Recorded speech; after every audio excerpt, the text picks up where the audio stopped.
Hey guys, it's Quana back again with another review. Hope you guys are doing awesome. I'm so excited. It has been days in the making, but here we are with my review of Bridgerton Season 3, Pot Deux. Netflix has been doing this thing with some of their bigger properties where they split them up into two parts. This is likely to prevent viewers from purchasing a subscription just for the one-time drop and then canceling.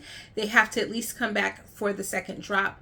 But they've been doing something a little bit different with some of their reality series. They drop them in like 2 or 3 episode chunks, like with Love is Blind. And then, of course, their lesser known properties, they just drop them all at once. Now, I personally don't mind this 2-part. I kind of like the anticipation of like a cliffhanger. Back in the day with network TV, when you always had seasons ending on cliffhangers, I really appreciated that. But unfortunately, we live in the day and age when shows don't get renewed for follow-up seasons. Yeah, I'm looking at you, Netflix, because you are the main culprit for this. And it seems as though that doesn't really work out because you end up with a lot of shows that don't have any kind of final conclusion. But in this instance, all the season has been filmed. They have just decided to break it up for us. And it's actually beneficial for people like me who try to consume a lot of media. You don't have time to watch everything all at once. And so you can split it up. And it also helps because when I want to get together with my girlfriends and talk about Bridgerton, we can digest it. Some of them have busy schedules. They can't watch it all in one sitting. So it gives all of us something to talk about. Guys, if you have been along for the ride of Shonda and ABC, then this is nothing new because most of her stuff has been weekly. So I'm actually not that mad about the 2-part drop. But I will say that I think for a lot of people who are so accustomed to the binge model, have been really re-educated into the binge model, this is not working for them. It makes the pacing feel off because they feel as though there should be more of a conclusion than where we are. And I'm about to play Pollen. Pollen is a big love story, and there's a lot to handle in part 2. So while this first part may feel a little off, even a little rushed for a lot of people, it's because they still have a lot to handle. Penelope and Colin's love story is one of those stories that I actually think perhaps could have been stretched out a bit more. We've seen them since season 1, but there's a lot to unpack here. And so, as someone who has done her due diligence and watched everything Bridgerton, as well as I have started reading the books, and particularly I have begun reading Romancing Mr. Bridgerton, which is the 4th book in the Julia Quinn series, and it tells the story of Colin and Penelope. I have thoughts and I want to bring them to you, but warning, there will be spoilers. Mild spoilers. Not a lot of spoilers for this season. I will say things, and if you have seen them, you will know what I'm referring to. And if you haven't seen it, you will not know. And if you haven't seen it and you don't want to be spoiled, then guess what you could do for me? You could subscribe to my channel, give this video a thumbs up, and you can save this in your watch later and come back after you have watched season 3 part 1. For those of you who've already watched it and you're looking for someone to talk to, I'm here. Get down in the comments. Let's talk. But also subscribe, give this video a thumbs up, and share this out with more people who love Bridgerton like we love Bridgerton. But let's begin. Ooh. Okay, so we all survived season 2, Kate and Anthony. And I'll be honest, it was really hard for me to cover Kate and Anthony's season because, again, the binge model came. I didn't get a chance to screen it early. Everything came kind of all at once and it was very overwhelming. And so I didn't get a chance to cover season 2. I actually did a season 1 video because I was just so fascinated with the show when it first came out and I didn't know where they were going. But I'll be honest, going into season 2, I hated Anthony Bridgerton, right? I wanted to shake him badly. But luckily, I love Jonathan Bailey as an actor and I adore Simone Ashley. She is the sister to my favorite mermaid, and so I will speak no ill on her. And she made me love season 2 so much that I have now watched it 2 more times, and I must say that I appreciate Anthony Bridgerton a little bit more because of her. Then we got the magnificence that was Queen Charlotte, and The chemistry between them was magnifique. The speeches were bigger and grander, but there were tears for days. Comment down below if you cried a river watching the infamous under the bed scene. Like that scene. But it was a little spicy too, like the bathtub scene, right? It was a little spice with some tears. And so here we are with season 3, Penelope and Colin. And if you will recall, in season 2, Eloise has uncovered Penelope's secret. Now this is where I have to kind of interject some book lore for those of you who may not be familiar with the books as much, because in the books no one knows Penelope's secret identity as of the start of her and Colin's love story. So that is a huge departure from where the books have gone, but it makes sense because the books are standalones that have connective tissues, but there's not really a through line of like suspense. It's just hardcore old school romance, like shirt rippers, you know, kind of thing. It's not that type of suspense in the way that like Shonda does, like mystery and suspense. And so, of course, with that being said, that major change had to shift a lot of things. And I think I said that in one of my earlier videos, that was going to change the trajectory of this show immensely. And it has happened here, where we have now multiple storylines going on. Another thing that shifted the trajectory of the show was not in its strike that, reverse it. Not in its inclusion of diverse people into the story, but in its explanation of it. And I said this in my season 1 Bridgerton video, that when they went in to explain the inclusion of Black people as something that happened because the king married one of us, or one of them is the line, well, one of us is the line that Lady Danbury uses, that it brought race into the show, where at that point I was just under the assumption that this was almost a fantasy version of life, and it is that, but that race just wasn't something that they even acknowledged, that it just wasn't a thing. It was just like, that person has red hair and that person has blonde hair. It's just like that person has brown skin and that person has less brown skin and that person has paler skin. Like, I did not think that was going to be a thing that it was going to deal with, and we were just given this fantasy world where race and color doesn't matter. You know, I don't know if you're familiar with the Never Ending Story, but like how you have the rock monsters, and then you have like the little snail people, and you've got the old turtle, like they're just got all these different entities, and Moses Gunn is there as the person who is like the oracle kind of voice for the childlike princess. And it just is like, yes, an old Black man who is giving out wisdom amongst all of these different entities and beings. No big deal. So when they brought the race part in, I, for one, did not like it, because I knew that then it was going to add so many layers into the show. It comes up again in Queen Charlotte, not really in the Queen and King's storyline as much, although there was a couple of mentions from his mother about her having such brown skin. I felt like that was very much a nod to Meghan and Harry. But in the Lady Danbury storyline, with them getting, being made members of the Ton, being given like land and being made lords and so on. And Violet Bridgerton says it to her mother, who is being racist. And it's like, okay, we're going there. We're leaning all the way in to this being a world that understands race and ethnicity and is now trying to eradicate that as problematic by making everyone equal. And that's not a bad thing, but it adds so many layers. So one of the things that I think they had to go back and fix is they added a couple of real life characters, right? You've got the Mondriches, who is named after or based after a real life boxer who lived in England at that time. Queen Charlotte, who is rumored to have had some African ancestry that came up, whether it was prominent or recessive genes in her features. And they brought these characters into the show. And now that the show has kind of gotten a little bit of backlash, And then also because the actress who played Marina Thompson in season 1 and season 2 has sued the streamer and has had not nice things to say about the production team and their lack of care for her and what the backlash to her character and the storyline was going to do to her mentally.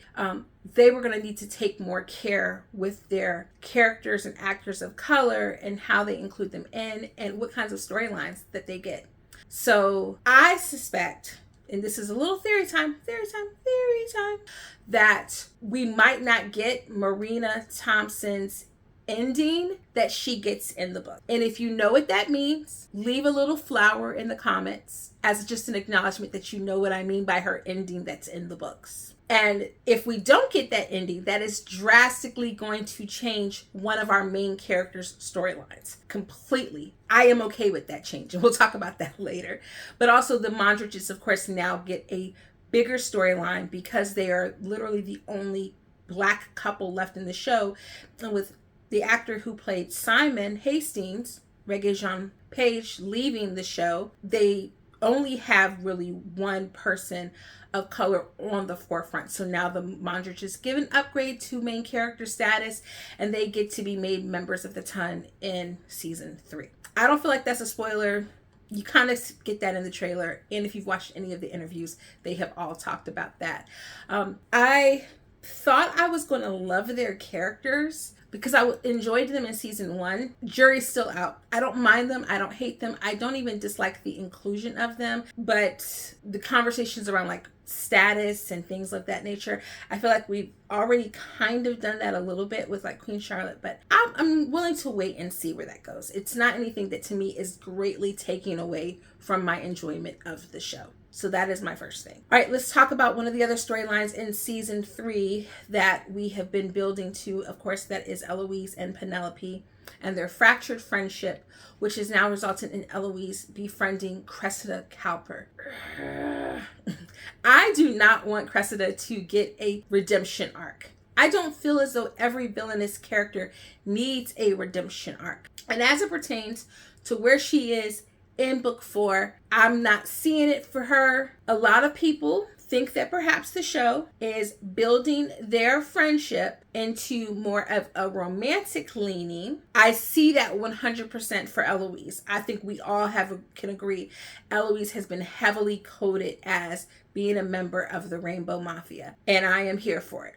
I'm 100% here for it. That feels so authentic to her. We don't know Cressida, and nothing about Cressida has given anything other than she is willing to cut someone over a man if necessary. Now, could she be awakened to another side of herself? Absolutely. But I just think that maybe there are other purposes of her being there, the ways in which she's going to challenge Eloise. And ultimately, as a counterpoint to Eloise can see Cressida being rude and mean to Penelope, feel sorry and feel remorse toward that, and make her realize that maybe she has been judging her friend too harshly. Now listen, I am team Penelope all day, and that is probably 100% because of Nicola. She is amazing. She is beautiful. She is an amazing actress. I love her. I've loved her on so many shows. I'm trying to get into Deary Girls just because of her. And so she plays her so well. And I also just think we get to see the fullness of why she does the things that she does. She's not writing about the Bridgertons or about Eloise out of spite. She adores the Bridgertons. She's in love with a Bridgerton. Her best friend is a Bridgerton. If she's doing the things that she's doing, it is because she feels as though it's the only way to continue what her work is and to protect her friend. Now, I get it. Her friend faced a whole lot of backlash last season. But let's not forget that last season and season 1, Penelope has been a ride or die for Eloise, and Eloise has been dragging her along, not listening to her, treating her like a wallflower, treating her like she is only there to like bounce ideas with and run away, and has not been paying her any mind. She basically treats her like every other member of the Ton does, except for when she needs an audience, and that's not okay. Penelope cannot continue to be invisible, and being her secret identity being what it is, hey, like she kind of deserves to feel powerful in some aspect of her life. So I am Team Pen all day. Comment down below, drop a pin in the comments if you are Team Pen. So yeah, I don't know how I feel about the whole Cressida and Eloise thing. I know I don't like it. Whether I grow to like it later, we will see. Then we have, I don't want to talk about the return of Colin just yet. Let's talk about Francesca. We have a new actress playing Francesca. And this is all the more reason why I think they should have done a larger time jump between last season and this season, for a couple of reasons. Mild spoiler for the book, okay? Penelope in the book is 28. She has been on the marriage market for 11 years at the beginning of book 4. And Francesca is in that book mentioned. But I feel as though if you're going to put Francesca and also Penelope in the season where Penelope is meeting and getting together with Colin, and you're having this new Francesca, why not make it a 2-year time jump? For one, can we just be honest? There's nothing about Penelope that screams 19 or 20. Like, let's jump up 2 years. Colin could have been gone for 2 years traveling and not have come back. And he just happens to come back at the year where maybe now he's willing to consider. He's been away being a little pirate. I don't know if you catch the pirate garb going on. He's been being a pirate and a sailor and sowing his wild oats all over Europe. And now he's back, and it's been 2 or 3 years. We have a new Francesca. Hyacinth, I can never say Hyacinth's name. And Gregory definitely look like they could have aged a couple of years. Those kids have grown mighty tall. And you might have to alter Kate and Anthony's storyline, but it's really literally the only one that would have to greatly change. Doing a 2-year or 3-year time jump would have been would have been better. It would have been better. But alas, I don't mind Francesca's storyline. I think it's nice to have someone who is more reserved. She is like the foil or even the counterbalance to the rest of the Bridgertons. She's not brash. She's quiet. She's introspective. Knowing her storyline as well, it's also necessary that we get her early enough to where her storyline changes greatly and we get another version of it that will probably happen later. So it is necessary to start her storyline now. So I definitely like her storyline. I like who they have playing John Sterling. I think that they are adorable together. It's like watching two people on the spectrum. Have you guys seen Love on the Spectrum? If you guys have seen Love on the Spectrum, they give me Love on the Spectrum vibes. And I mean that in the most absolute best way possible. It is the sweetest thing seeing them have these moments of just quiet introspective together. I love it. I adore it. Want to see more of it. So I'm okay with Francesca and John being here. Benedict, I don't know what to tell y'all. Y'all book 3 people. I'm so sorry that your man's is out here still hoeing and whatnot. He's going to get his life together, okay? He is going to get his life together. But in the meantime, I feel like Benedict is just there for comedic relief. Like, he's just there for zany one-liners, and that's it. I feel like we don't really even know anything about this version or this iteration of Benedict. I feel like Season 1, Benedict, when we're seeing him trying to be an artist, and then Season 2, when we see him trying to get into art school, we knew that Benedict. I don't know this Benedict. And this Benedict, he could have not been here. He could have been away at some art colony. We didn't need him. I know that sounds horrible. I'm so sorry, but it's true. I don't care about his storyline. He is the only storyline that I will say, for me, we don't need. I think that just brings us to, oh no, I was going to say that brings us to Penelope and Colin, but it doesn't, because there is a visitor who shows up this season, and one of the elder members of the Bridgerton family gets a potential love interest. I'm here for it, because I genuinely believe it's going to tie into another spin-off episode. So we had Queen Charlotte, a Bridgerton story, which of course highlights Queen Charlotte. So I would gather that the storyline that's building now is possibly going to feed into Violet Bridgerton, a Bridgerton story, or Lady Danbury, a Bridgerton story. And I desperately need there to be a continuation. I don't need to focus on Queen Charlotte. I want it to shift focus and be like a trilogy of shows that connect those three ladies together, that we still get more Queen Charlotte and King George, we get more Violet, but maybe Lady Danbury is the focal point. But I would suspect that this season we're going to get Violet Bridgerton. So fingers crossed for the spinoff. Let me know if you want to see Violet in a spinoff. And then finally we get Colin and Penelope. Listen, for those of you who love this book, Romancing Mr. Bridgerton, I am at the 54% on my ebook and on my audiobook, because I am doing both, because I needed to hear someone read these words to make what I was thinking click, and to see if they were reading them in the way that I was mentally reading them. Okay, that is my one disclaimer. I'm gonna need y'all to be so for real right now when you tell me that you have been swooning over Colin Bridgerton, who is being a complete and utter turd this first half of this book. Like, up to the point where we are in the show right now, I want to slap this man so much. He feels like baby Anthony 2.0. I am not here for it. And so when I hear people complain about this season and Colin, I'm like, no. We don't want that Colin. They would have had to completely overhaul all of them. Now, that being said, the book's handling of the storyline and the POVs makes sense because it's still a Bridgerton book, so we get to hear inside of Colin's mind. And I do think that they should have given us that this season.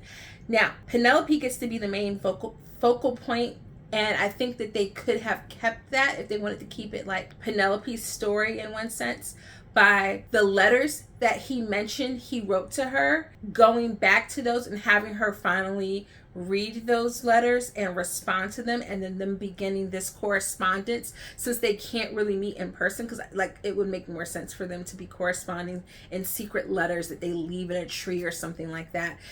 And we get to hear his voiceover reading those letters, and like, even if he's not confessing his feelings for her in those letters, maybe they're just talking about real things, about like their hopes and dreams. Because it takes me back to season 2 when she's talking to him about the things that she wants out of life. I would love to hear them continue that conversation when, after she's telling him what a great writer he is, they're writing to each other and he's developing that craft, and she is getting to see this new side of him. And he's getting to be like soft and gentle and vulnerable. So by the time we get to episode 4 and what happens in the carriage scene, which was spicy, that it would have been built up. I really wish for that. I don't know why the writers didn't think about that. Here we have the two people who are writers, and you don't have them writing to each other. Maybe we will get that in part 2, and I am predicting something monumental, but like, I really wish we would have gotten that at part 1. I think that would have fixed some of the pacing issues. I think just simply giving us that one dream that he had was not enough. We needed to have more time with them, like talking about their innermost desires and what they want. And there is some, I don't want to spoil the book for you. Okay, I don't want to spoil the book for you. So I'm not going to spoil the book for you. But there's a big problem that exists in our online version of, or streaming version, television version of Bridgerton. And it is information that is going to potentially wreck Colin. But I think that they could have found a way for him to guess that information if he was reading her writing and she was reading his writing, and he starts to realize how skilled she is as a writer and putting some things together. Because Colin is supposed to be, other than Highsmith, he's supposed to be like the smartest Bridgerton, literally. So he should be putting some things together. It's just that book Colin is so angry and frustrated. And it's like, dude, for someone who has been like hoeing around Europe, and we see in the show, he's hoeing in the show, you ain't got your frustrations out? What are we doing? Why are we so frustrated? Okay. So I really enjoyed, this is a lot of critique, I really enjoyed this season so far. Like I said, Penelope can do no wrong. I love her glow up. I love the way that they show her deciding to change her wardrobe. I wish that they hadn't done the storyline of him helping her to be more charming. In the book, she becomes more assertive because she's older and no longer worried about getting a man. I think that they could have unintentionally figured out a way to do that. Like her just thinking it's never going to happen. So she's just going to become more natural in her social settings because she doesn't feel the need to impress anyone. And I think they even could have gone back to the conversation with Colin, have her glow up, her overhear a bunch of guys like talking junk and saying no one's ever going to marry Penelope Featherington, and her basically being like, you know what? If no one's ever going to marry me, I'm just going to be my assertive self and say what I want. I do wish that we had some kind of like relationship with her and Lady Danbury because they have such a great friendship in the book. That is one spoiler that I'm going to give you. And I wish we see that in the show because even like getting Lady Danbury to help her instead of Colin, I just really don't like the whole like man making over the woman for someone else and then falling in love with her trope, because it feels like he can now claim who she becomes because he helped to shape her, and I don't like that. I don't like that at all. I don't like. It feels like grooming. I don't like it. I don't like it. So that aside, I love Penelope's glow up. She looks stunning. It's so good to finally see her in colors that complement her. My gosh. I like her friendship and banter with Madame Delacroix. I do have theories that I'm hoping that by the end of this show, instead of there being one Lady Whistledown becomes a society of women who maybe still write about gossip, but also take down the patriarchy, talk about real world issues, and it becomes this collection of women who Penelope starts to collect like infinity stones. Like maybe there's the maid who overhears everything, who's following her. Maybe it's Madame Delacroix. Maybe she gets Lady Danbury on it. Heck, maybe she eventually like lets the queen in on her secret and the queen helps her out or something like that. I think like that would be the better way for the show to end, so that it doesn't end on this note of like this woman who's mainly done this and tear down people, because that doesn't feel authentic to who Penelope is in her core. So I think by the end she's going to find a way to use Lady Whistledown for good. I didn't really talk about the Featherington storyline. Once again, they are in risk of losing their wealth, and so those sisters who are now married need to hurry up and have some babies pronto. Make a baby. Problem is they don't know how babies are made. Like, can someone just make a sex education book for these girls? My gosh, like first Daphne, now now the Featheringtons. Like, I feel like daggone it, good thing that Kate grew up in India and was exposed to like the Kama Sutra or something, because nobody knows how conception is made. But I will say Prudence is a baddie. She's cute. Oh my gosh, she's so adorable. And Mr. Duckworth, he is a very pretty man. Very, very pretty man. But I am enjoying part one. I hope you are enjoying part one. If you haven't watched part one, what are you waiting for? Are you waiting for June 12th? I mean, I understand some people might be waiting for June 12th. That's understandable. So if you made it all the way through this video, I tried not to spoil it for you.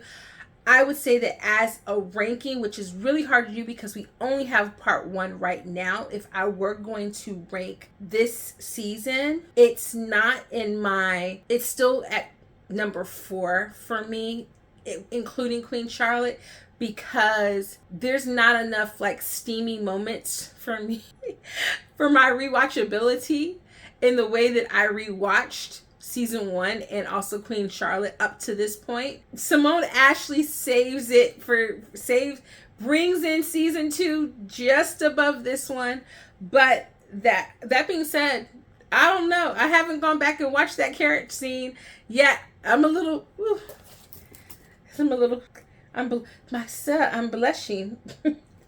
So perhaps once I've had a chance to watch more of it again, it'll move back up for me. That being said, none of these episodes or shows are bad. We love around here, and I'm really excited. Can't wait until June 13th for the second drop. But thank you so much. If you have made it all the way to the end of this video, thank you for supporting a small creator over here by hitting the subscribe button, giving this video a thumbs up, and most importantly, interacting in the comments. Don't make me be over here talking to myself like a crazy woman.